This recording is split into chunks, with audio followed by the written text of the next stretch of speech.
નમસ્કાર મિત્રો, અમારી આ ચેનલમાં તમારું સ્વાગત છે।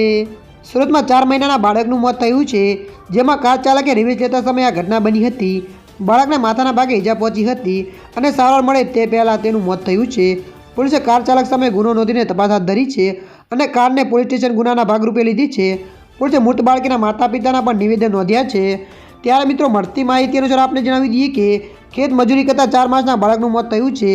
શેરડી કાપતા મજૂરે પોતાના બાળકને રોડના વળાંકમાં બાજુમાં દિવાલ પાસે સુવડાવ્યું હતું અને કાર ચાલકે કાર રિવેશ લેતા આ ઘટના બની હતી। ફાર્મમાં જવાના રોડ ઉપર આ ઘટના બની હતી। કાર ચાલક વળાંક લઈ પસાર થતો હતો તે દરમિયાન ટાયરનો ભાગ સુતેલા બાળકના માથાના ભાગે અડી ગયો, જેના કારણે તેનું મોત થયું છે। કામરેજ પોલીસે કાર ચાલક વિરુદ્ધ ગુનો નોંધીને વધુ તપાસ હાથ ધરી છે।